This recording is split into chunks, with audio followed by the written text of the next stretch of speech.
محترم ناظرین اکرام، آج کی تفسیر کے اندر 14واں پارہ ہے۔ 14ویں پارے کی تفسیر ہے، منتخب آیات کی تفسیر اور ان کا مطلب اور ان کی تشریح۔ اللہ کا پیغام، اللہ کے بندوں کے نام۔ چلیے دیکھ لیتے ہیں کہ 14 پارے میں کیا کیا احکامات ہیں، کیا کیا چیزیں اللہ تبارک و تعالیٰ نے بیان فرمائی ہیں۔ خلاصہ قرآن ہے، خلاصہ تراویح ہے، درس قرآن، درس تفسیر ہے۔ 14واں پارہ ہے، اس پارے میں 2 حصے ہیں، سورہ حجر مکمل ہے اور سورہ نحل مکمل ہے۔ سورہ حجر میں 4 باتیں اللہ تبارک و تعالیٰ نے اختصاراً بیان فرمائی ہیں۔ نمبر 1، کفار کی آرزو، کہ آخرت میں جب کفار مسلمانوں کو مزے میں اور خود کو عذاب میں دیکھیں گے تو تمنا کریں گے کہ کاش وہ بھی مسلمان ہو جاتے، اس کا تذکرہ ہے۔ نمبر 2، قرآن کی حفاظت کا ذمہ اللہ تبارک و تعالیٰ نے لیا ہے۔ نمبر 3، انسان کی تخلیق، کہ انسان کو اللہ تبارک و تعالیٰ نے کیسے کیسے پیدا فرمایا، تو اس کی تخلیق مرحلہ وار ترتیب وار کیسے ہے، اس کا تذکرہ فرمایا۔ اور 3 قصے ہیں، 3 قصے بیان کیے گئے ہیں۔ پہلا قصہ حضرت ابراہیم علیہ السلام کا ہے کہ فرشتوں نے آ کر کے ان کو بیٹے کی خوشخبری دی تھی۔ دوسرا قصہ حضرت ابراہیم علیہ السلام کو خوشخبری سنا کر حضرت لوط علیہ السلام کی خدمت میں حاضر ہوئے اور جو ان کے قوم کے اوپر عذاب کا تذکرہ ہے اسی کا ہے۔ اور اصحاب الحجر ان سے مراد قوم سمود ہے، تو اصحاب الحجر کا تذکرہ ہے، اسی کے نام پہ یہ سورہ حجر اس کے اندر آئی ہوئی ہے۔ تو یہ تیسرا قصہ ہے اس کے اندر۔ پھر آگے اسی پارے کے اندر سورہ نحل ہے۔ سورہ نحل میں 5 باتیں ہیں۔ نمبر 1، اللہ کی توحید ہے، رسالت کا ذکر ہے۔ نمبر 3، شہد کی مکھی کا تذکرہ ہے جس کے نام پر یہ صورت رکھی گئی ہے۔ نمبر 4، ایک جامع آیت ہے۔ اور نمبر 5، حضرت ابراہیم علیہ السلام کی تعریف ہے۔ تو یہ اختصاراً اس پارے کے اندر بیان کیا گیا ہے۔ چلیے تفصیلی مسئلہ سمجھ لیتے ہیں۔ 14واں پارہ شروع ہوتا ہے، بسم اللہ الرحمن الرحیم۔ ربما يود الذين كفروا لو كانوا مسلمين ذرهم يأكلوا ويتمتعوا ويلههم الأمل فسوف يعلمون۔ کافر لوگ تمنا کریں گے کہ کاش وہ بھی مسلمان ہو گئے ہوتے۔ علماء نے لکھا ہے کہ جب کافر لوگ اپنے آپ کو عذابات میں دیکھیں گے اور روزانہ دوزخ میں ان کے اوپر عذابات کا سلسلہ بڑھتا چلا جائے گا، عذابات میں ترقی ہوگی، ان کے اوپر جو پنشمنٹ ہے اللہ تبارک و تعالیٰ کی طرف سے وہ زیادہ سے زیادہ ہوتی جائیں گی، عذابات سخت سے سخت ہوتے جائیں گے، اور مسلمانوں کو دیکھیں گے کہ وہ نعمتوں میں ہیں، مزے میں ہیں، جنت کے باغوں میں ہیں، تو اس وقت وہ کافر لوگ بھی تمنا کریں گے لو کانوا مسلمین، کہ شاید وہ بھی کیا ہو جاتے، مسلمان ہو گئے ہوتے دنیا میں۔ فرمایا گیا ذرہم یاکلوا، چھوڑ دیجئے ان کو کھائیں، ویتمتعوا، اور فائدہ اٹھائیں، ویلہہم الامل، ان کی امیدوں نے ان کو غفلت میں ڈال رکھا ہے، فسوف یعلمون، ان قریب ان کو معلوم ہو جائے گا کہ دنیا بہتر ہے یا آخرت بہتر ہے۔ پھر آگے اسی رکوع کے اندر اللہ تبارک و تعالیٰ نے قرآن کریم کی حفاظت کا ذمہ لیا ہے، حفاظت کا وعدہ کیا ہے۔ اللہ تعالیٰ فرماتے ہیں انا نحن نزلنا الذکر، ذکر سے مراد قرآن کریم ہے کہ بے شک ہم نے قرآن کریم کو نازل کیا، وانا لہ لحافظون، اور بے شک ہم اس کی حفاظت کرنے والے ہیں۔ اس سے پہلے جو کتب سماویہ یعنی آسمانی کتابیں نازل ہوئی جیسے تورات ہے، انجیل ہے، زبور ہے، تو ان کی حفاظت کا ذمہ اللہ نے نہیں لیا تھا بلکہ علماء کے ذمہ ڈالا تھا، جو بنو اسرائیل کے جو علماء تھے ان کے ذمہ ڈالا تھا۔ لیکن افسوس یہ ہے کہ ان لوگوں نے اس کی صحیح سے حفاظت نہیں کی، اس کے معنی میں بھی تحریف کر دی، اس کے الفاظ میں بھی تحریف کر دی، رد و بدل کر کے اس کو اتنا مشتبہ کر دیا کہ کون سا اللہ کا حکم ہے اور کون سا لوگوں کا اپنی طرف سے بنایا ہوا اور گھڑا ہوا حکم ہے، یہ فرق کرنا اور پہچاننا مشکل ہو گیا۔ اس لیے جب قرآن کریم کی باری آئی تو اللہ تبارک و تعالیٰ نے اس کی حفاظت کا وعدہ لیا۔ کیوں؟ وجہ اس کی یہ ہے کہ قرآن کریم قیامت تک کے آنے والے تمام انسانوں کے لیے رشد و ہدایت کا ذریعہ ہے۔ تو اب جو بھی قیامت تک لوگ آئیں گے وہ ہدایت پائیں گے، احکام و مسائل کا استنباط کریں گے قرآن کریم ہی سے، لہٰذا اس کی حفاظت کا وعدہ لیا، کیونکہ اگر قرآن کریم ہی محفوظ نہیں رہے گا، اسی کی حفاظت نہیں ہوگی، تو پھر لوگ کہاں سے رشد و ہدایت حاصل کریں گے، کہاں سے رہنمائی حاصل کریں گے۔ تو اس لیے قیامت تک اللہ تعالیٰ نے اس کی حفاظت کا ذمہ لیا کہ انشاءاللہ اس میں کوئی رد و بدل نہیں ہوگی، لہٰذا ترمیم کی گنجائش نہیں ہے، زبر زیر پیش کی بھی گنجائش نہیں ہے کہ اس میں کوئی رد و بدل کیا جائے۔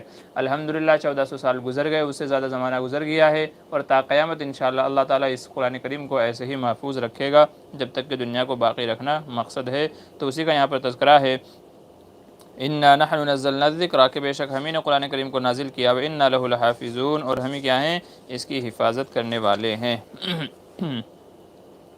پھر انسان کی جو مرحلہ وار جو ہے ترتیب وار جو انسان کی پیدائش ہے کہ اللہ تعالیٰ نے انسان کو پیدا فرمایا، پھر فرشتوں کو حکم ہوا کہ جو ہے سجدہ کریں ان کو سوائے ابلیس کے، ابلیس نے، شیطان نے سجدہ نہیں کیا، پھر اس کو راندہ درگاہ کیا گیا، شیطان نے مہلت مانگی تھی اور یہ بھی کہا تھا میں تیرے بندوں کو بہکاؤں گا۔ اللہ تعالیٰ نے فرمایا تھا ٹھیک ہے تو میرے بندوں پہ جا کے زور آزمائی کر، لیکن جو میرے بندے ہیں جو مجھ سے ڈرتے ہیں وہ تیرے بہکاوے میں نہیں آئیں گے۔ ہاں جو تیرے بہکاوے میں آ گیا تو پھر یاد رکھنا ایسے لوگوں کو میں جہنم سے بھر دوں گا، پھر ان کا ٹھکانہ کیا ہوگا؟ جہنم ہوگا، اسی کا تذکرہ ہے۔ والجان وَلَقَدْ خَلَقْنَا الْإِنسَانَ مِنْ صَلْصَالٍ مِنْ حَمَإٍ مَسْنُونٍ، اور تحقیق کہ ہم نے انسان کو پیدا کیا کھنکتی ہوئی مٹی سے۔ والجان خلقناہ من قبل، اور جنات کو پیدا کیا اس سے پہلے۔ اس سے معلوم ہوتا ہے کہ جنات کی جو پیدائش ہوئی ہے وہ انسانوں سے پہلے ہوئی ہے۔ کیا کہہ رہے ہیں اللہ تعالیٰ؟ والجان خلقناہ من قبل، کہ جنات کو ہم نے اس سے پہلے پیدا کر دیا تھا، آگ کی لپٹوں سے، آگ کے شعلوں سے، آگ کی لوؤں سے پیدا کر دیا تھا۔ اس سے معلوم ہو رہا ہے کہ انسان کی پیدائش بعد میں ہوئی ہے اور جنات کی پیدائش انسانوں سے پہلے ہوئی ہے۔ تو اس دنیا میں انسانوں سے پہلے جنات آباد تھے، جیسا کہ بعض آثار سے معلوم ہوتا ہے کہ جب ان میں شرور و فتن پھیل گیا، قتل و غارت گری، فساد پھیل گیا، تو اللہ تعالیٰ نے فرشتوں کو حکم دیا کہ جاؤ جا کر کے جنات کو مار ڈالو، قتل کر ڈالو۔ تو اللہ تعالیٰ کی طرف سے فرشتے آئے، انہوں نے مارنا شروع کیا، تو بہت سارے کیا بلکہ اکثر مارے گئے، کچھ جو پہاڑوں میں، غاروں میں کہیں جا کر کے چھپ گئے تو وہ بچے رہ گئے، اور شیطان بھی انہی جنات میں سے ایک جن تھا۔ تو یہ بتا رہی ہے والجان خلقناہ من قبل من نار السموم، اور اس سے پہلے آگ سے ہم نے جنات کو پیدا کیا تھا۔ وَإِذْ قَالَ رَبُّكَ لِلْمَلَائِكَةِ، اور جب کہا تیرے رب نے فرشتوں سے انی خالق بشرا من صلصال من حمیم مسنون، کہ میں ایک انسان کو پیدا کرنے والا ہوں مٹی سے۔ فَإِذَا سَوَّيْتُهُ، جب میں اس کو برابر کر دوں، وَنَفَخْتُ فِيهِ مِن روحی، اور اس میں روح پھونک دوں، فَقَعُوا لَهُ سَاجِدِينَ، تو سب کے سب اس کو سجدہ کرنا۔ فَسَجَدَ الْمَلَائِكَةُ كُلُّهُمْ أَجْمَعُونَ، تو تمام فرشتوں نے سجدہ کیا، إِلَّا إِبْلِيسَ، سوائے شیطان کے، ابا، اس نے منع کر دیا، أَن يَكُونَ مَعَ السَّاجِدِينَ، کہ وہ سجدہ نہیں کرے گا۔ قَالَ يَا إِبْلِيسُ، اللہ تعالیٰ نے فرمایا اے شیطان، مَا لَكَ أَلَّا تَكُونَ مَعَ السَّاجِدِينَ، تجھے کیا ہو گیا کہ تو نے ان کے ساتھ آدم کو سجدہ نہیں کیا؟ قَالَ لَمْ أَكُن لِأَسْجُدَ لِبَشَرٍ خَلَقْتَهُ مِنْ صَلْصَالٍ مِنْ حَمِإٍ مَسْنُونٍ، تو شیطان نے کہا کہ میں کسی ایسے انسان کو کیسے سجدہ کر سکتا ہوں کہ جس کو آپ نے مٹی سے پیدا کیا؟ قَالَ فَاخْرُجْ مِنْهَا، اللہ تعالیٰ نے فرمایا نکل جا یہاں سے، فَإِنَّكَ رَجِيمٌ، تیرے اوپر لعنت ہے، تو دھتکارا ہوا ہے، وَإِنَّ عَلَيْكَ اللَّعْنَةَ إِلَىٰ يَوْمِ الدِّينِ، اور تیرے اوپر لعنت ہوگی قیامت کے دن تک۔ قَالَ رَبِّ فَأَنظِرْنِي إِلَىٰ يَوْمِ يُبْعَثُونَ، شیطان نے کہا اے میرے رب، میرے مالک، مجھے مہلت دے دے، قیامت تک کی زندگی دے دے، قیامت تک کی۔ قَالَ فَإِنَّكَ مِنَ الْمُنظَرِينَ، اللہ تعالیٰ نے فرمایا ٹھیک ہے، تجھے مہلت ہے قیامت تک کی، إِلَىٰ يَوْمِ الْوَقْتِ الْمَعْلُومِ، متعینہ مدت، متعینہ وقت یعنی قیامت کے دن تک تجھے کیا ہے؟ مہلت ہے۔ قال ربی بما اغویتنی لأزینن لهم فی الارض ولأغوینہم اجمعین، شیطان نے کہا اے میرے رب، چونکہ آپ نے مجھے یہاں سے نکال دیا ہے تو اب میں بھی جن کی وجہ سے نکالا گیا ہوں ان کے لیے دنیا کو مزین کر دوں گا، میں دنیا کو بہترین بنا کر کے ان کو پیش کروں گا ان کے سامنے، اور ان کو بہکاؤں گا، گمراہ کروں گا۔ الا عبادک منہم المخلصین، مگر جو تیرے نیک بندے ہوں گے، مخلص ہوں گے، ان کو نہیں بہکا پاؤں گا۔ قال ھذا، اللہ تعالیٰ نے فرمایا ھذا صراط علی مستقیم، یہی میرا سیدھا راستہ ہے۔ ان عبادی لیس لک علیہم سلطان الا من اتبعک من الغاوین، میرے جو نیک بندے ہوں گے ان پر تیرا زور نہیں چلے گا مگر جو تیری اتباع کر لے، نافرمانوں میں سے، سرکشوں میں سے۔ وَإِنَّ جَهَنَّمَ لَمَوْعِدُهُمْ أَجْمَعِينَ، تو بے شک ان کا ٹھکانہ کیا ہوگا؟ جہنم ہوگی، ان سب کا ٹھکانہ کیا ہوگا؟ جہنم ہوگا، ان کا وعدہ ہے کہ جنت ان کو جہنم میں داخل کریں گے۔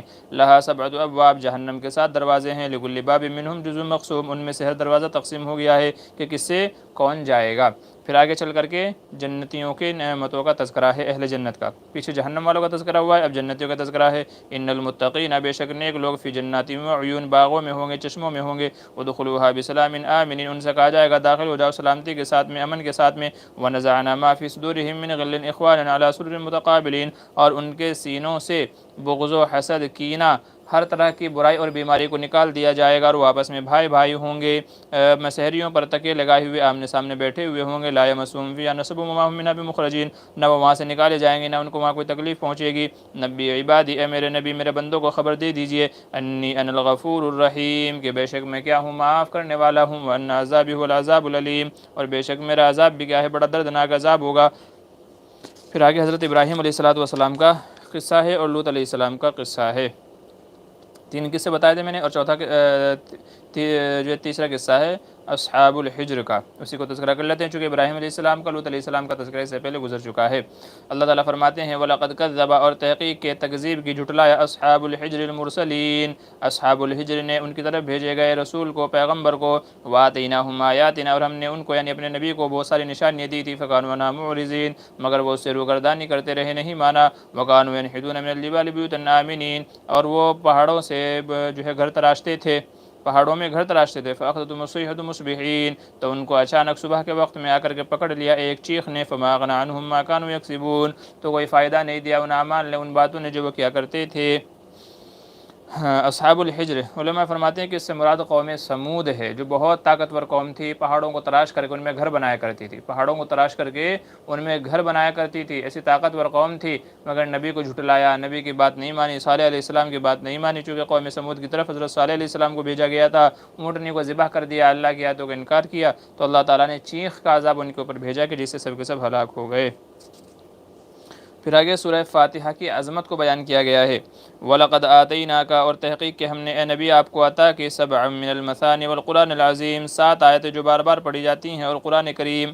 علماء فرماتے ہیں سبع مثانی سے مراد بھی سورہ فاتحہ ہے، والقرآن العظیم، اور اس سے مراد بھی سورہ فاتحہ ہے۔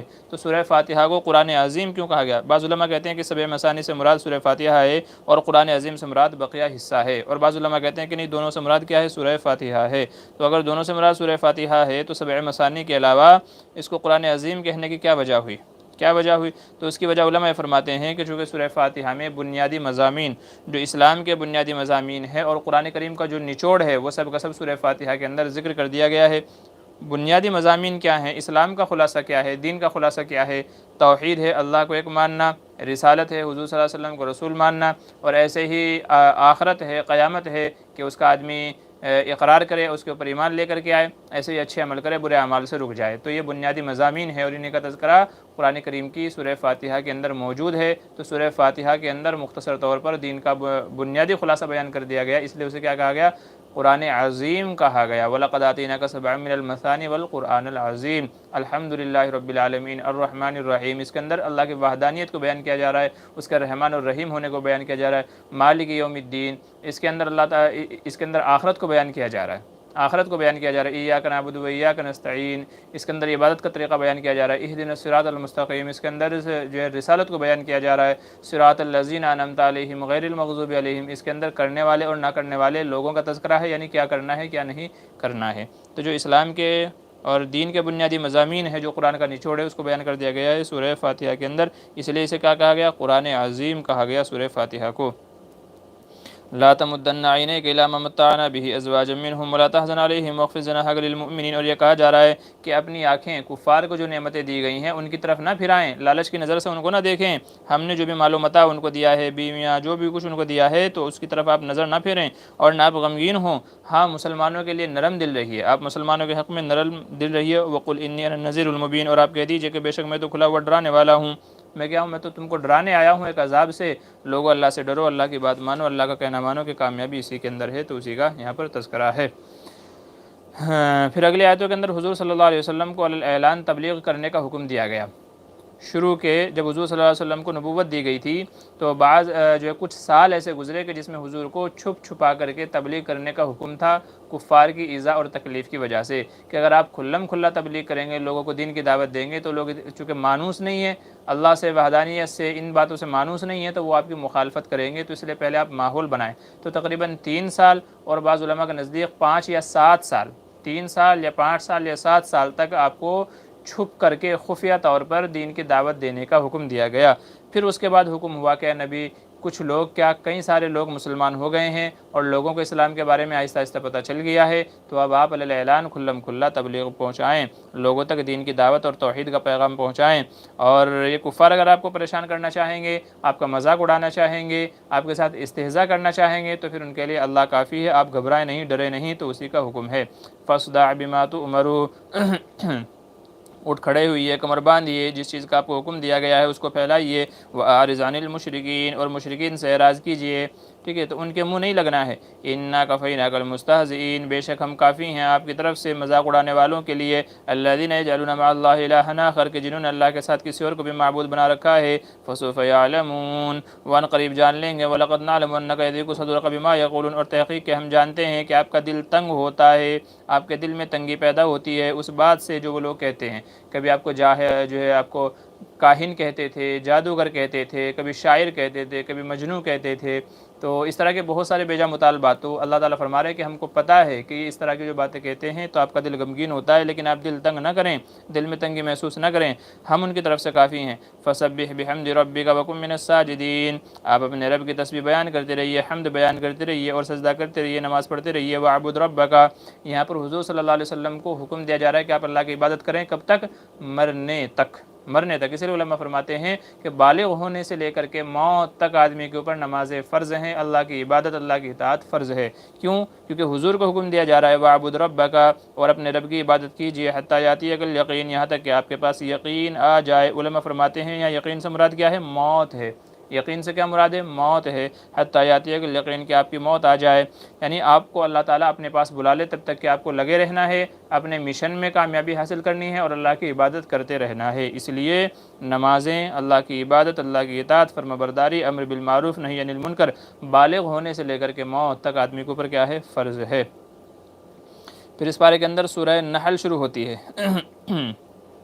سورہ نحل، نحل کے معنی ہے شہد کی مکھی۔ تو چونکہ شہد کی مکھی جو شہد بناتی ہے، چھتا بناتی ہے، شہد میں لوگوں کے لیے بہت سارے فائدے ہیں، تو اس کا تذکرہ اللہ تبارک و تعالیٰ نے اس صورت میں فرمایا ہے، تو اس لیے اس صورت کا نام کیا ہے؟ سورہ نحل ہے۔ یہ مکی صورت ہے، اور مکی صورتوں کا عموماً کیا ہے؟ یہ انداز بیان رہا ہے کہ اس میں اللہ کی توحید یعنی وحدانیت کو، حضور کی رسالت کو، کفار کے اعتراضات کے جوابات کو، اور دنیا اور اس میں اللہ کی قدرتوں کو اور انسانوں پر ہونے والی نعمتوں کو بیان کیا گیا ہے۔ تو اس صورت کے اندر بھی تقریباً وہی ہے، اور خاص کر اس صورت کے اندر اللہ تعالیٰ نے اپنے بندوں پر جو انعامات نازل فرمائے ہیں، اللہ کی نعمتیں ہیں، انسانوں کے فائدے کے لیے جو جو چیزیں اللہ تعالیٰ نے تخلیق فرمائی ہے، پیدا فرمائی ہے، ان کا تذکرہ ہے۔ اس لیے علماء فرماتے ہیں کہ جو بندہ یہ چاہتا ہے کہ میرے رب نے مجھے کیا کیا عطا فرمایا، میرے رب نے مجھے کیا کیا نعمتیں عطا فرمائی ہیں، جو یہ جاننا چاہتا ہے تو اس کو چاہیے کہ وہ سورہ نحل پڑھے۔ جو بندہ یہ جاننا چاہتا ہے کہ دنیا میں کیا چیز اللہ تعالیٰ نے کس مقصد کے لیے پیدا فرمائی، اس میں انسانوں کے لیے کیا کیا فائدے چھپے ہوئے ہیں، جو یہ جاننا چاہتا ہے تو اس کو چاہیے کہ سورہ نحل کی تلاوت کرے، سورہ نحل کو پڑھے، اسی کا تذکرہ ہے۔ اتا امر اللہ فلا تستعجلوا، اللہ کا حکم آیا ہی چاہتا ہے تم جلدی نہ مچاؤ، سبحانہ و تعالی عما یشرکون، اللہ تعالیٰ کی ذات بلند ہے، پاک ہے اس چیز ہے جس کو تم اس کے ساتھ شریک ٹھہراتے ہو۔ پھر انسان کی پیدائش کو ذکر فرمایا کہ انسان اگر اپنے اندر غور و فکر کر لے تو اسی سے اللہ کو سمجھنا آسان ہو جائے کہ انسان ایک منی کے ناپاک قطرے سے پیدا کیا گیا۔ منی کا ناپاک نطفہ قطرہ کہ اگر کپڑے پر لگ جائے تو کپڑا دھوئے بغیر پاک نہ ہو، جسم پر لگ جائے تو جسم دھوئے بغیر پاک نہ ہو، تو ایسے ناپاک قطرے سے، گندے کا جو ہے قطرے سے انسان کو بنایا گیا، لیکن اللہ تعالیٰ نے اسے خوبصورت شکل عطا فرمائی، ایک خوبصورت جسم عطا فرمایا، ماں باپ نے دیکھا تو ان کو بھی پیار آیا، اور جب وہ بڑا ہو کر کے اللہ کی عبادت کرتا ہے، اللہ کی اطاعت کرتا ہے تو فرشتوں سے بھی افضل ہو جاتا ہے، فرشتوں سے بھی بڑھ جاتا ہے، اللہ کی اطاعت کرنے والا شمار ہوتا ہے۔ تو اسی کا تذکرہ ہے کہ اگر آدمی اپنی ذات کے اندر غور و فکر کر لے تو اسی میں اللہ تعالیٰ کی قدرت کی نشانیاں موجود ہیں۔ خلق الانسان من نطفۃ، ہم نے انسان کو پیدا کیا ایک ناپاک قطرے سے، فاذا هو خصیم مبین، مگر کیا ہوا؟ وہ بڑا ہوا، اللہ نے نعمتیں دی اس کو، سب چیزوں سے نوازا، مگر پھر بھی وہ اللہ کی نافرمانی کر کے اللہ کے بارے میں جھگڑنے لگے۔ کیا ہو گئے؟ جھگڑا کرنے والے ہو گئے، اللہ کی باتوں کو نہ ماننے والے ہو گئے۔ فاذا هو خصیم مبین، پھر آگے چل کر کے اللہ کی نعمتوں کا ذکر ہے۔ والانعام، اور چوپایوں کو، خلقها لکم، تمہارے لیے پیدا کیا گیا، فیہا دفء ومنافع ومنھا تاکلون، اس میں بہت سارے تمہارے لیے فائدے ہیں، اس سے تم اون نکالتے ہو اور بہت سارے فائدے حاصل کرتے ہو اور کھاتے بھی ہو ذبح کر کے، تو جانوروں کو کھایا بھی جاتا ہے جو حلال جانور ہیں۔ وَلَكُمْ فِيهَا جَمَالٌ حِينَ تُرِيحُونَ وَحِينَ تُسْرَحُونَ، اور تمہارے لیے خوبصورتی بھی ہے اور اس سے تمہارے لیے کیا ہے؟ راحت و آرام کا بھی سامان ہو جاتا ہے، تم ان کے ذریعے سے سامان ڈھوتے بھی ہو۔ وَتَحْمِلُ أَثْقَالَكُمْ إِلَىٰ بَلَدٍ لَّمْ تَكُونُوا بَالِغِيهِ إِلَّا بِشِقِّ الْأَنفُسِ، اور تم ان کے ذریعے سے بار برداری کا یعنی سامان لادنے کا، ایک جگہ سے دوسری جگہ ٹریول کرنے کا، جانوروں پہ پہلے زمانے میں گھوڑوں پہ، اونٹ پہ، گائے بیل وغیرہ کے اوپر سامان لاد کر کے ایک شہر سے دوسرے شہر لے کر کے جایا کرتے تھے کہ انسان اگر خود اٹھانا چاہے تو مشقت کے بغیر نہ اٹھا سکے، لیکن جانوروں کے ذریعے سے یہ کام آسان ہو گیا، اسی کا تذکرہ ہے۔ ان ربکم لرؤوف الرحیم، بے شک تمہارا رب کیا ہے؟ مہربان ہے، نرم دل ہے، رحم کرنے والا ہے۔ والخیل والبغال، اور گھوڑے، کھچر، والحمیر، لترکبوہا، گدھے، لترکبوہا وزینہ، کیوں پیدا کیے؟ تاکہ تم ان کے اوپر سواری کرو۔ کیوں سواری کرو؟ تو یہ گھوڑے، کھچر، گدھے، اونٹ وغیرہ کیوں ہیں؟ تاکہ ان کے اوپر آدمی سواری کرے۔ وزینہ، اور یہ زینت کی چیز بھی ہے کہ جس آدمی کے پاس جتنے زیادہ جانور ہوں گے اس کو اتنا ہی زیادہ لوگ معزز سمجھتے ہیں، جس کے پاس جتنا زیادہ ریوڑ ہے، غلہ مویشی ہیں، چوپائے ہیں، تو وہ اتنا ہی زیادہ کیا سمجھا جاتا ہے؟ معزز سمجھا جاتا ہے۔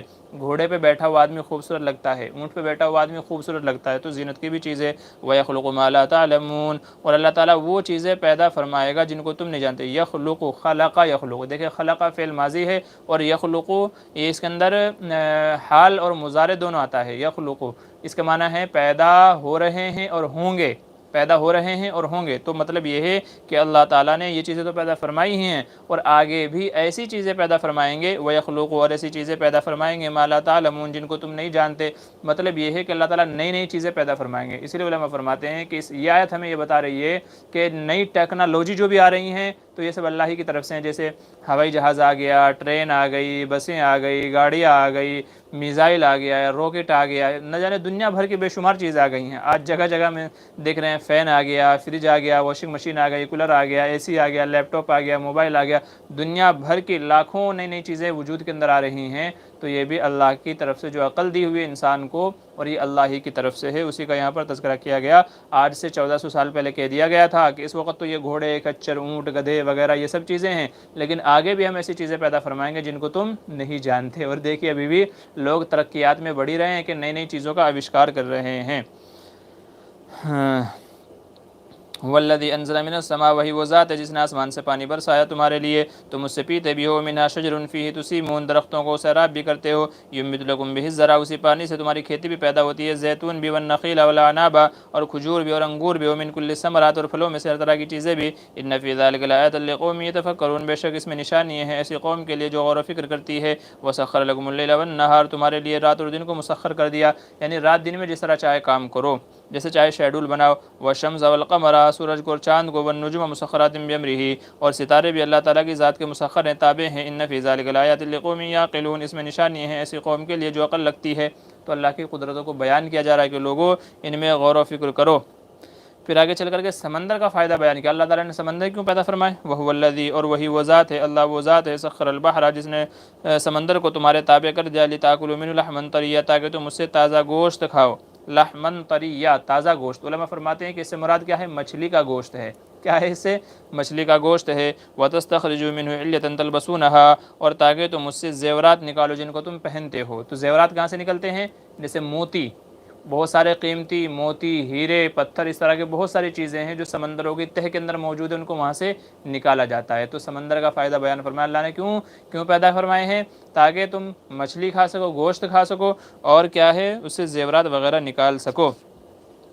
وَتَرَى الْفُلْكَ، اور کیا ہے، کشتیاں چلاتے ہو تم ان میں، وَتَرَى الْفُلْكَ مَوَاخِرَ فِيهِ وَلِتَبْتَغُوا مِنْ فَضْلِهِ، اور تاکہ تم اللہ تعالیٰ کا فضل تلاش کرو، لَعَلَّكُمْ تَشْكُرُونَ، تاکہ تم شکر ادا کرنے والے بن جاؤ۔ تو یہ تمام نعمتوں کا ذکر کر کے اللہ تعالیٰ فرما رہے ہیں کہ ان نعمتوں کا تذکرہ ہم اس لیے فرما رہے ہیں تاکہ تم اللہ تعالیٰ کا شکر ادا کرنے والے بن جاؤ۔ تو یہ اس کا فائدہ ذکر فرمایا ہے، وَلَعَلَّكُمْ تَشْكُرُونَ۔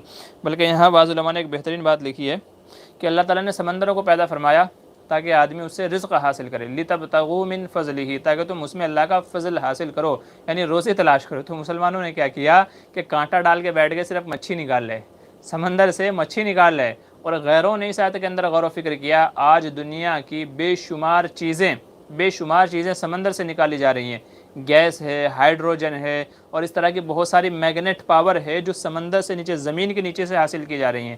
تو غیر لوگوں نے تیل، بہت سارے میٹیریل، اس طرح کی چیزیں ہیں کہ جو آج دنیا میں کام آ رہی ہیں، بڑی مہنگی بکتی ہیں، بڑی قیمتی بکتی ہیں۔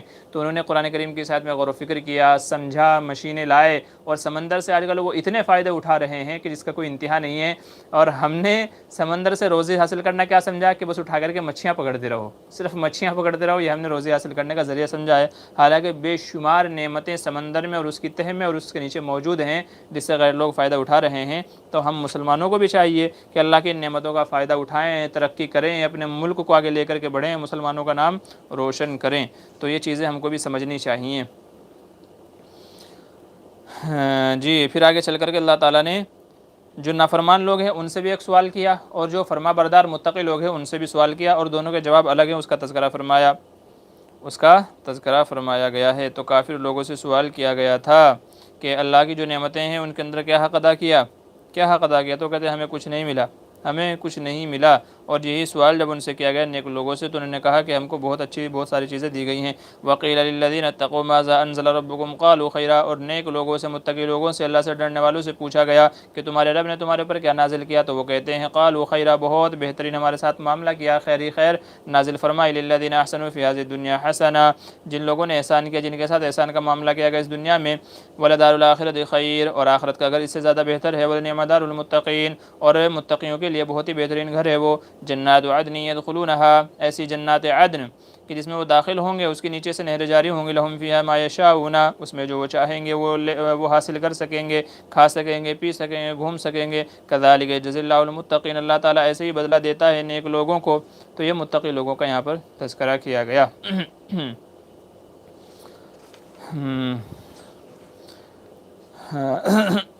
پھر آگے چل کر کے کفار کے ایک اعتراض کا جواب ہے۔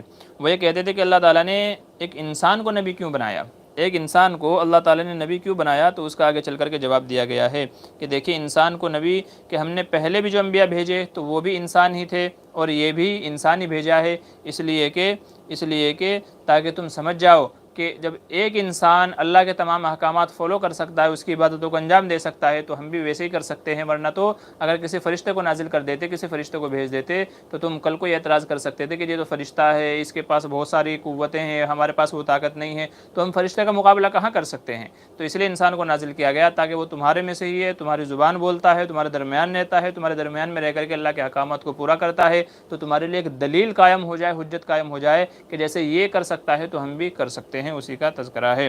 وما ارسلنا من قبلک، اور اس سے پہلے بھی ہم نے جو رسول بھیجے، الا رجالا نوحی الیہم، تو ہم نے انسانی بھیجے، آدمی ہی بھیجے۔ فاسألوا اہل الذکر ان کنتم لا تعلمون، تو تم پوچھ لو اہل علم سے اگر تم نہیں جانتے، اگر تمہیں ہی کچھ عقل نہیں ہے، پتہ نہیں ہے، تو کسی اہل علم سے ہی پوچھ لو کہ بھئی اللہ تعالیٰ نے انسان کو ہی وہی نبی بنا کر کے کیوں بھیجا ہے۔ فاسألوا اہل الذکر، پوچھ لو اہل ذکر سے، اہل ذکر سے مراد اہل علم حضرات ہیں۔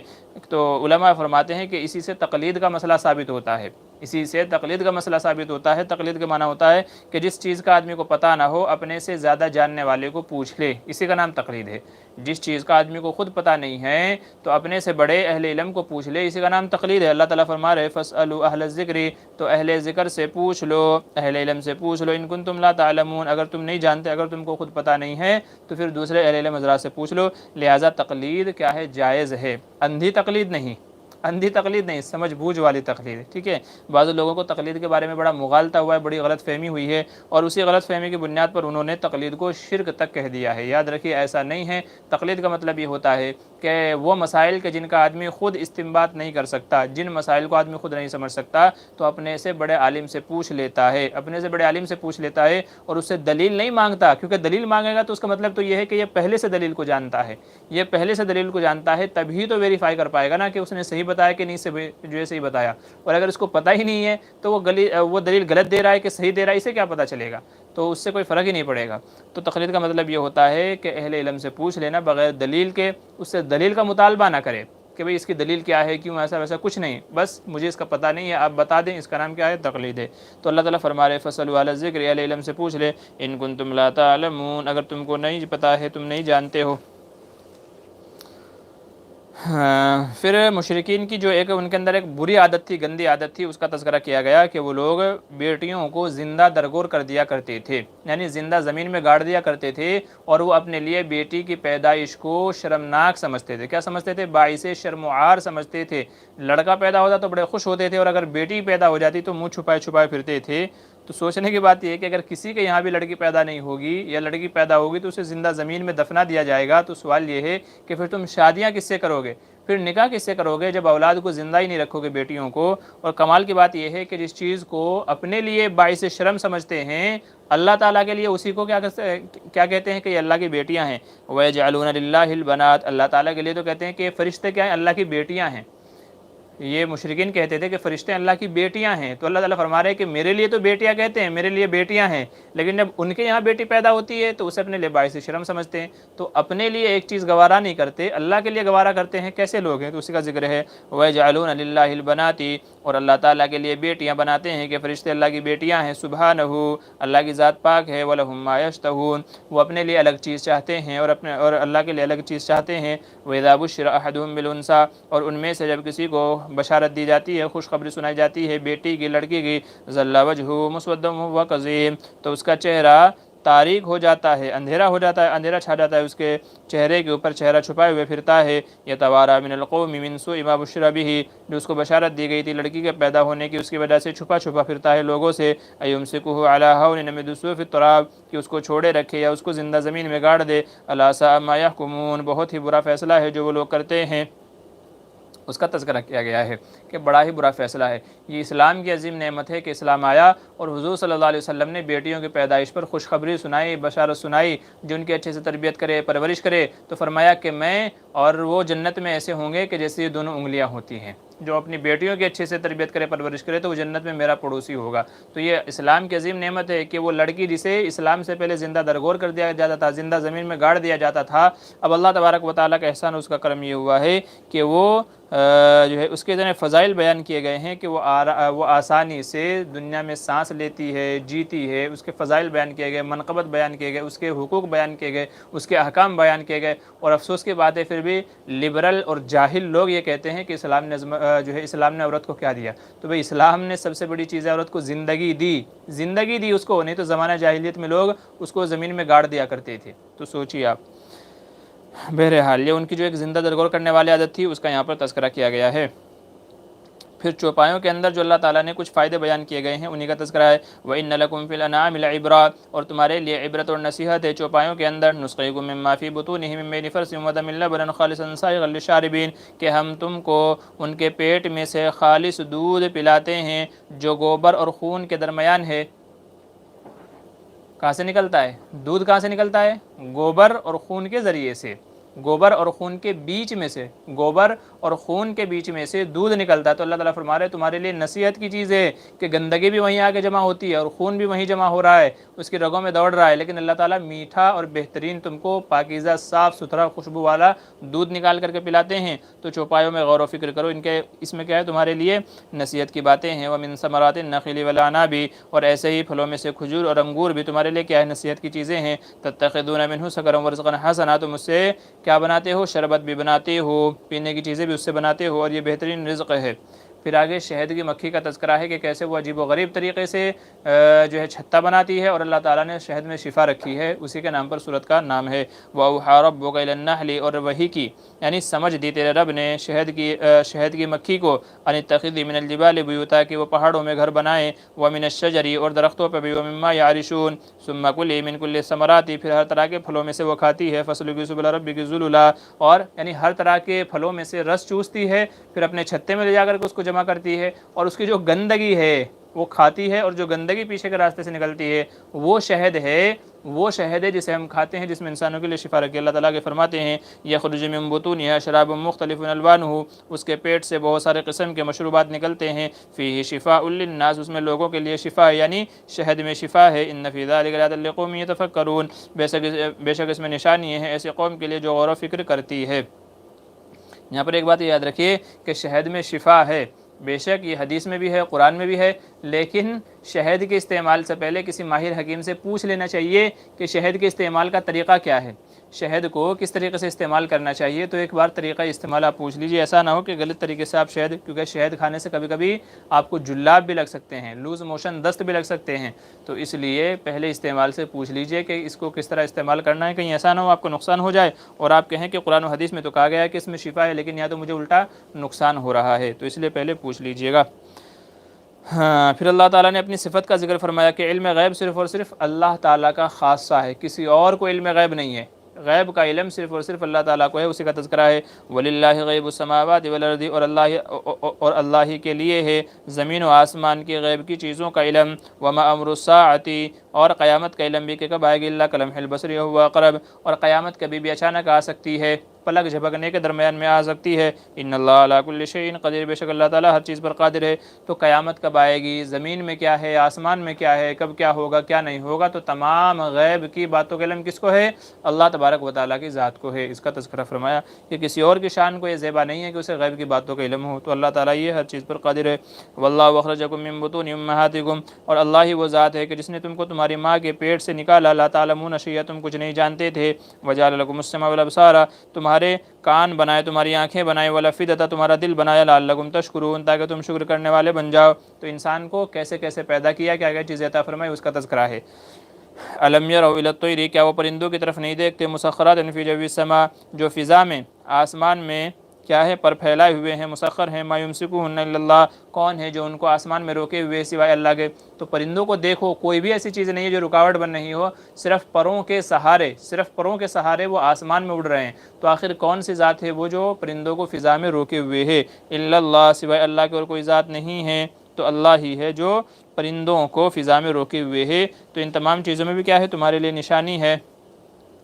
واللہ جعل لکم من بیوتکم سکنا وجعل لکم من جلود الانعام بیوتا تستخفونها، پھر گھروں کو تمہارے لیے رہنے کی جگہ بنایا، اور چوپایوں کی جو اون ہے، جو کھال ہے، تو ان سے تمہارے لیے کئی ساری چیزیں، جیسے ان کی کھالوں سے، چمڑے کی کھالوں سے جیکٹ بنتی ہے، موزے بنتے ہیں، کپڑے بنتے ہیں، اسی طریقے سے اون سے بھی بہت سارے کپڑے بنتے ہیں۔ تو بہت سارے فائدے ہیں جو جانوروں کی کھال سے، ان کی اون سے ہم حاصل کرتے ہیں، اس کا تذکرہ ہے۔ آگے چلیے 18ویں رکوع میں، وَيَوْمَ نَبْعَثُ مِنْ كُلِّ أُمَّةٍ شَهِيدًا، اور جس دن ہم بھیجیں گے، قیامت کے دن لایا جائے گا ہر امت کو ایک گواہ کے ساتھ میں، ثُمَّ لَا يُؤْذَنُ لِلَّذِينَ كَفَرُوا، پھر کافروں کو اجازت نہیں دی جائے گی، وَلَا هُمْ يُسْتَعْتَبُونَ، نہ ان کو ڈھیل دی جائے گی، نہ ان کے اوپر رحم کیا جائے گا۔ یعنی قیامت میں ہر قوم کے اوپر ایک گواہ ہوگا۔ نَبْعَثُ مِنْ كُلِّ أُمَّةٍ شَهِيدًا، ہر امت پر ایک گواہ ہوگا۔ علماء فرماتے ہیں کہ یہاں گواہ سے مراد نبی ہے، یعنی ہر قوم پر اس کے نبی کو گواہ بنایا جائے گا قوم کے خلاف، کہ دیکھیں میں، یعنی نبی کہیں گے کہ میں آیا تھا، میں نے ان کو ڈرایا، بتایا، سمجھایا، ساری چیزیں بتائی، مگر پھر بھی یہ لوگ ایمان نہیں لے کر کے آئے، تو یہ سزا کے مستحق ہیں۔ تو گواہی کے طور پر ہر نبی کو بلایا جائے گا، اور ایسے ہی حضور صلی اللہ علیہ وسلم کو بھی بلایا جائے گا۔ آپ بھی اپنی امت کے حق میں گواہی دیں گے، اور یعنی میں نے ان کو سمجھایا، ڈرایا، سب چیزیں کی، اور بقیہ تمام امتوں کے مقابل بھی آپ گواہی دیں گے کہ ہاں دوسرے تمام انبیاء بھی سچ کہہ رہے ہیں، تمام انبیاء بھی سچ کہہ رہے ہیں کہ انہوں نے اپنی امتوں کو ڈرایا تھا، سمجھایا تھا، مگر پھر بھی وہ لوگ نہیں مانے ہیں۔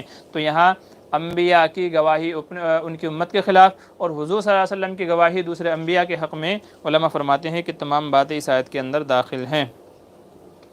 پھر جیسا کہ ہم نے اجمال میں ذکر کیا تھا، ایک جامع آیت ہے اس کے اندر، ان اللہ یامر بالعدل، بے شک اللہ تعالیٰ تم کو حکم دیتا ہے انصاف کا اور احسان کا، وایتاء ذی القربی، یہ جامع آیت ہے۔ جامع آیت کا مطلب یہ ہے کہ اس کے اندر 3 باتوں کا حکم دیا گیا ہے اور 3 باتوں سے منع کیا گیا ہے، جو دین کا خلاصہ ہے۔ پورے دین کا خلاصہ یہ 6 باتیں ہیں، 3 باتوں کا حکم ہے اور 3 باتوں سے منع کیا گیا ہے۔ تو اگر ان 3 باتوں پر عمل کر لیں، 3 باتوں سے رک جائیں، تو سمجھ لیجئے دین کے اکثر حصے پہ ہم نے عمل کر لیا۔ اسی لیے اس کو جامع آیت کہا جاتا ہے، کسی ایک آیت کے اندر یہ 6 احکام دیے گئے ہیں۔ وہ کیا ہیں؟ سن لیجئے، بے شک اللہ تعالیٰ تم کو حکم دیتا ہے عدل کا، انصاف کا، والاحسانی، اور احسان کرنے کا، دوسروں کے ساتھ بھلائی کا معاملہ کریں، وایتاء ذی القربی، اور رشتہ داروں کو دینے کا، یعنی رشتہ داروں کی خبرگیری رکھیں، ان کا خیال رکھیں، ان کے اوپر خرچہ کریں۔ تو یہ 3 حکم ہیں جو ہمیں کرنے ہیں۔ وینہا، اور منع کرتا ہے، روکتا ہے، عن الفحشاء، بے حیائی سے، والمنکر، بری باتوں سے، غلط چیزوں سے، والبغی، اور ظلم و زیادتی سے۔ تو یہ 6 احکام دیے گئے کہ بے حیائی، بری باتیں اور ظلم و زیادتی۔ یعظکم لعلکم تذکرون، اللہ تعالیٰ تم کو واضح نصیحت کرتا ہے تاکہ تم نصیحت حاصل کرنے والے بن جاؤ۔ تو یہ 6 چیزوں کا حکم ہے، یہ دین کا خلاصہ ہے۔ اگر بندہ ان 6 باتوں پر عمل کرنے والا بن جائے تو دین پر عمل کرنے والا بن جائے گا، اس لیے اس کو کیا کہا جاتا ہے؟ جامع آیت کہا جاتا ہے۔ وَأَوْفُوا بِعَهْدِ اللَّهِ إِذَا عَاهَدتُّمْ، اللہ کے عہد کو پورا کرو جب تم کسی بات پر قسم کھا لیتے ہو، کسی بات کو پختہ کر لیتے ہو۔ وَلَا تَنْقُضُوا الْأَيْمَانَ، قسموں کو توڑو نہیں، بعد تَوْکِیدِہَا، ان کو تاکید کرنے کے بعد میں، یعنی ان کو پختہ کرنے کے بعد میں، عہد نہیں توڑنا چاہیے، وعدہ نہیں توڑنا چاہیے۔ پھر آگے چل کر کے کفار کے ایک اعتراض کا جواب ہے۔ کفار یہ کہتے تھے، کیونکہ جب قرآن کریم نازل ہو رہا تھا تو کبھی کبھی ایسا ہوتا تھا، پہلے ایک حکم نازل ہوا، پھر اس کو منسوخ کر کے دوسرا حکم نازل ہوا۔ تو کفار یہ کہتے تھے یہ کیسا قرآن ہے جس میں احکام بدل بدل کر کے جس میں آیتیں اتاری جا رہی ہے، پہلے کوئی اور حکم آیا تھا، اب کوئی اور حکم آیا تھا۔ تو ان کے اعتراض کا جواب دیا گیا کہ جو بھی اللہ تعالیٰ یہ احکام بدل رہے ہیں، یہ مسلمانوں کے فائدے کے لیے ہیں، تم کو سمجھ میں آئے یا نہ سمجھ میں آئے۔ پہلے ایک حکم تھا، اس میں رخصت تھی، پھر بعد میں دوسرا حکم آیا، اس میں اور فائدہ ہوا، تیسرا حکم آیا، اس میں کچھ اور فائدہ ہوا۔ تو اللہ تعالیٰ جو آیتوں کو بدل رہے، احکامات کو بدل رہے، تو یہ مسلمانوں کے فائدے کے لیے ہے، انسانوں کے فائدے کے لیے ہے۔ یہ الگ بات ہے کہ تم کو سمجھ نہ آئے، اسی کا تذکرہ ہے۔ وَإِذَا بَدَّلْنَا آیَةً مَّكَانَ آیَةٍ، اور جب ہم کسی آیت کو بدلتے ہیں، کسی آیت کی جگہ میں، کسی آیت کے بدلے میں، واللہ اعلم بما ينزل، اور اللہ تعالیٰ زیادہ جانتا ہے کہ وہ کیا نازل کر رہا ہے۔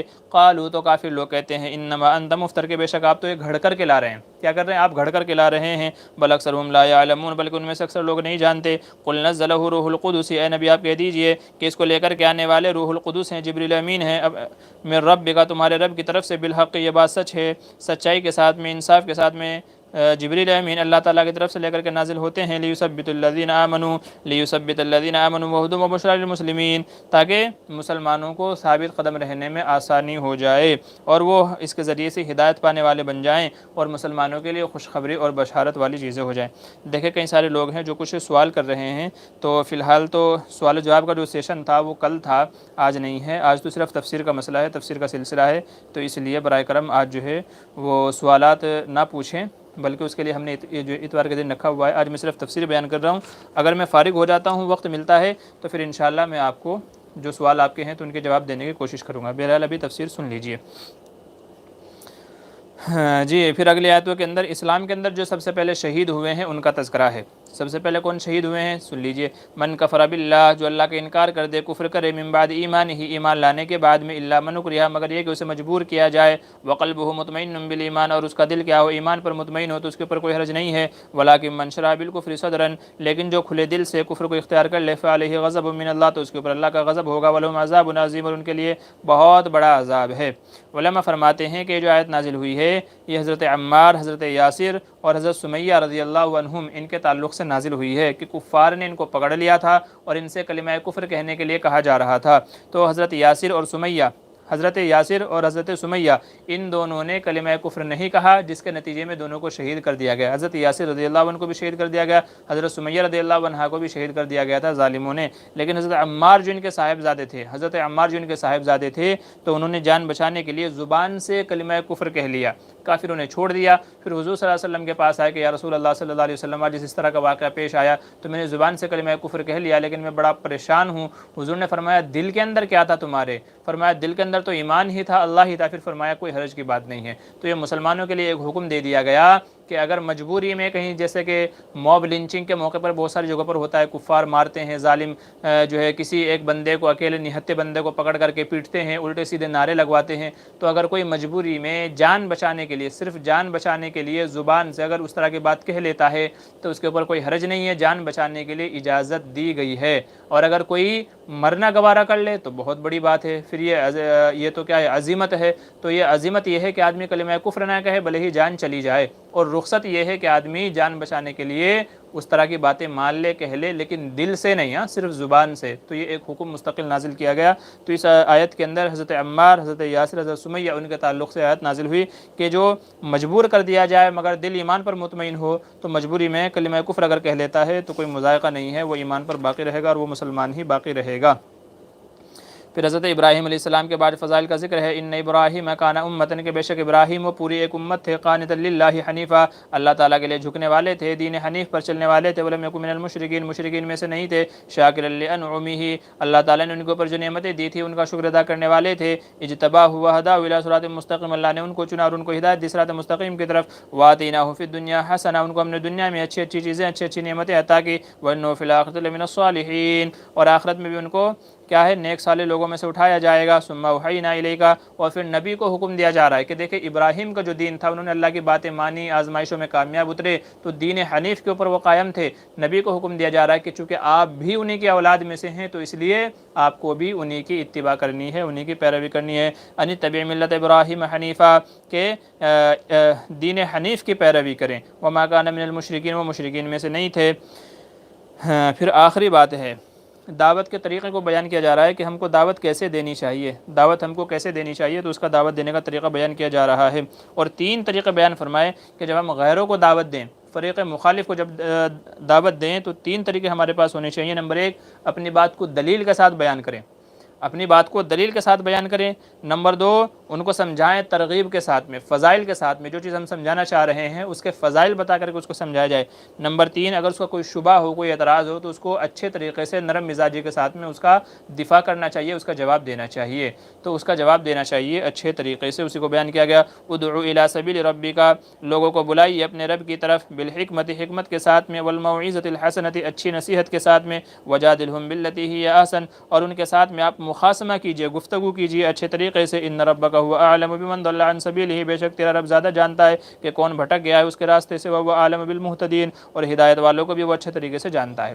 تو جب کسی سے ہم بات چیت کریں، گفتگو کریں، سمجھانا چاہیں تو دلیل سے بات چیت کریں، دلیل سے بات چیت کریں، تاکہ سامنے والا مجبور ہو جائے ہماری بات ماننے کے لیے اور حق بات قبول کرنے کے لیے۔ تو حق بات قبول کرنے کے لیے، تو اس لیے دلیل سے بات چیت کریں۔ نمبر 2، ہم جو بات اس کو سمجھانا چاہ رہے ہیں تو اس کی ترغیب اور اس کے فضائل اس کے سامنے ذکر کریں کہ یہ جو دین ہے، یہ جو باتیں ہیں، یہ جو چیزیں ہیں، اس کے فضائل کیا ہیں، تو فضائل کا تذکرہ کیا کریں۔ اور ایسے ہی اگر کسی کا کوئی شک ہو، کوئی اعتراض ہو، تو اس کا بھی جواب اچھے طریقے سے ہم کو دینا چاہیے کہ بھائی دیکھیں آپ کا یہ اعتراض ہے، اس کا جواب یہ ہے۔ تو انشاءاللہ ان 3 طریقوں سے اگر دعوت دی جائے گی تو وہ دعوت ہماری مؤثر ہوگی اور وہ ہماری کامیاب ہوگی۔ تو یہ دعوت دینے کا طریقہ بتایا گیا ہے۔ جی، سورہ نحل مکمل ہو گئی ہے، 14واں پارہ مکمل ہو گیا ہے۔ یہ میں قرآن سے تفسیر کرتا ہوں، تو یہ میرا اپنا قرآن ہے جس کو میں تراویح میں لے کر کے سناتا ہوں، تو اسی سے دیکھ کر کے میں، یہ ترجمہ والا بھی نہیں ہے، ترجمہ بھی اس کے اندر نہیں ہے، لیکن یہ ہے کہ میں اسی کو اپنے سامنے رکھتا ہوں تاکہ مجھے آیتیں بھی یاد ہو جاتی ہیں اور بہت ساری چیزیں مجھے اس سے محفوظ رہتی ہیں، میرے ذہن میں یادداشت بنی رہتی ہے۔ تو بہرحال یہ تھا 14واں پارہ اور اس کی مختصر تفسیر، کچھ آیتیں، بہت ساری باتیں۔ امید ہے کہ آپ کو اچھے سے سمجھ میں آ گئی ہوں گی، تو ہمارے ساتھ بنے رہیے، جڑے رہیے۔ انشاءاللہ کل 15ویں پارے کی تفسیر ہوگی، کل 15ویں پارے کی تفسیر لے کر کے حاضر ہوں گے۔ اس میں اللہ تعالیٰ نے کیا کیا احکامات بیان کیے ہیں انشاءاللہ ان کو بتا دیا جائے گا۔ ٹھیک ہے، اب یہ 2 سوال آئے ہوئے ہیں تو میں ان کا ذکر کر دیتا ہوں، جواب دے دیتا ہوں۔ شاکر جمیل محمد شاکر کہہ رہے ہیں موبائل فون پر قرآن پڑھنا کیسا ہے؟ جو قرآن پڑھنے کی اجازت ہے، موبائل میں قرآن پڑھنے کی اجازت ہے۔ بہتر یہ ہے کہ آدمی قرآن سے تلاوت کرے، لیکن اگر کہیں سفر میں ہے، کہیں اور بیٹھا ہوا ہے جہاں قرآن دستیاب نہیں ہے تو موبائل سے بھی پڑھنے کی اجازت ہے۔ دوسرا لکھا ہے کہ قرآن چھونے کے لیے وضو ضروری ہے یا نہیں؟ جی ہاں، قرآن چھونے کے لیے وضو کا ہونا ضروری ہے۔ اسکرین کے اوپر جو آیات ظاہر ہو رہی ہو تو قرآن کا وہ حصہ جہاں پر قرآن کھلا ہوا ہے، مثال دے کے میں آپ کو سمجھا دیتا ہوں۔ یہ میرے پاس ایک فون ہے، تو اس فون کا جو یہ حصہ ہے نا، ڈسپلے والا، یہ پیچھے کا حصہ نہیں، آزو بازو کا حصہ بھی نہیں، بلکہ جو ڈسپلے والا جو حصہ ہے جس کے اوپر قرآن کھلا ہوا ہے، تو جب آپ صفحہ پلٹیں گے، ورقہ پلٹیں گے تو آپ کا باوضو ہونا ضروری ہے۔ تو قرآن چھونے کے لیے قرآن کا وہ حصہ اسکرین پر جہاں آیتیں ظاہر ہو رہی ہیں، قرآن جتنے حصے پر کھلا ہوا ہے، تو اگر آپ اس کو ٹچ کرنا چاہ رہے ہیں تو پھر آپ کا وضو ہونا ضروری ہے۔ احتیاط والا قول یہی ہے، اگرچہ بعض علماء نے اجازت دی ہے، لیکن علماء فرماتے ہیں احتیاط اسی میں ہے کہ جب قرآن کو موبائل کے اندر کھولا گیا تو وہ بھی اصل قرآن ہی کے حکم میں ہے، تو جیسے اصل قرآن کو چھونے کے لیے وضو کا ہونا ضروری ہے، تو ایسے ہی موبائل میں بھی جب قرآن پڑھ رہے ہیں، چھو رہے ہیں، صفحہ پلٹ رہے ہیں، اسکرین ٹچ کر رہے ہیں، تو اس وقت بھی آدمی کا باوضو ہونا ضروری ہے۔ ٹھیک ہے، انشاءاللہ کل ملیں گے تفسیر کے ساتھ میں۔ تمام حضرات کا شکریہ، آپ سے گزارش ہے کہ دوسرے حضرات کو بھی شریک کرتے رہیں تاکہ وہ بھی اس تفسیر سے فائدہ اٹھائیں، اللہ کے احکام اللہ کے بندوں تک پہنچ جائیں اور وہ ان کو سمجھنے والے بن جائیں۔ چلیے اجازت دیجیے، السلام علیکم ورحمۃ اللہ وبرکاتہ۔